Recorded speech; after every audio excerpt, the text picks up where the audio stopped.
Chapter 2. The Otters. The island's northern shore had become something of a robot gravesite.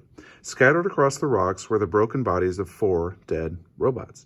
They sparkled in the early morning light, and their sparkles caught the attention of some very curious creatures. A gang of sea otters was romping through the shallows when one of them noticed the sparkling objects. The otters all froze. They raised their noses to the wind, but they smelled only the sea.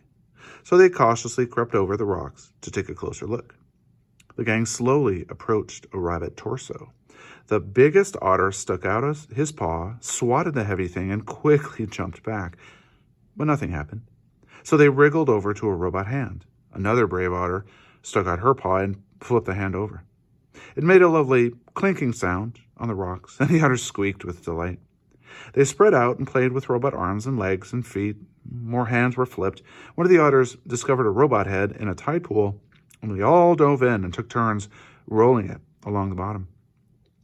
And then they spotted something else. Overlooking a gravesite was the one surviving crate. Its sides were scraped and dented, and a wide gash ran across its top. The otters scampered up the rocks and climbed onto the big box. 10 furry faces poked through the gash, eager to see what was inside.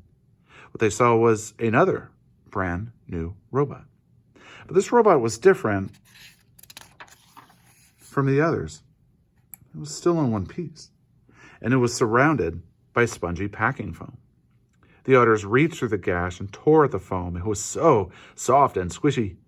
They squeaked as they snatched at the fluffy stuff. Shreds of it floated away on the sea breeze, and in all the excitement, one of their paws accidentally slapped an important little button on the back of the robot's head.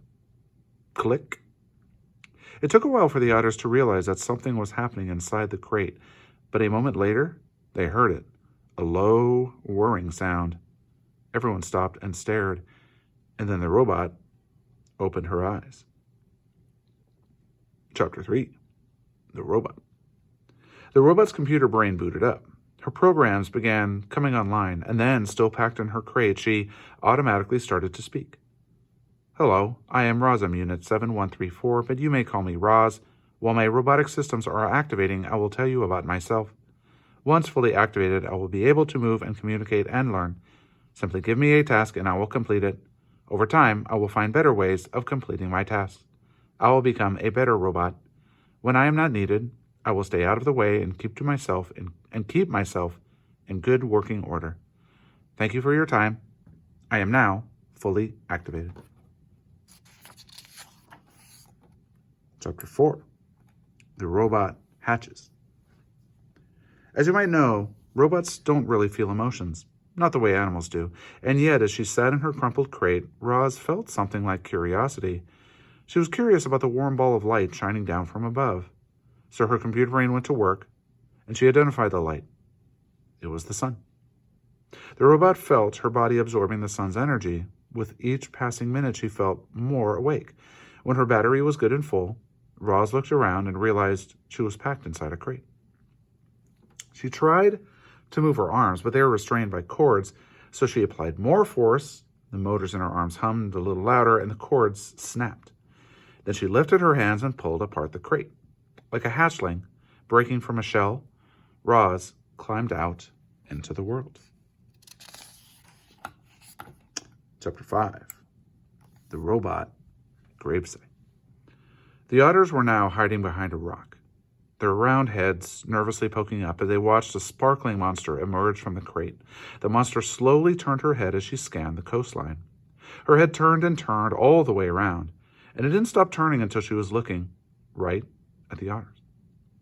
Hello, otters. My name is Roz. The robot's voice was simply too much for the skittish creatures. The biggest otter squeaked, and the whole gang suddenly took off. They galloped back across the robot gravesite, flopped into the ocean, and raced through the waves just as fast as they could. Roz watched the otters go, but her eyes lingered on the sparkling objects that littered the shore. The objects looked strangely familiar. The robot swung her left leg forward, then her right, and just like that, she was taking her very first steps. She stomped away from her crate and over the rocks and through the gravesite until she was standing above a broken robot body. She leaned in and noticed the word Rosm lightly etched on the torso. She noticed the same word on all the torsos, including her own. Roz continued exploring the gravesite until a playful little ocean wave washed over the rocks. She automatically stepped away from it. Then a bigger wave sloshed toward her, and she stepped away again. Then a gigantic wave crashed over the rocks and engulfed the entire gravesite. Heavy water pounded against her body and knocked her to the ground, and her damage sensors flared for the first time. A moment later, the wave was gone, and Roz lay there, dripping and dented and surrounded by dead robots. Roz could feel her survival instincts, the part of her computer brain that made her want to avoid danger and take care of herself so she could continue functioning properly. Her instincts were urging her to move away from the ocean.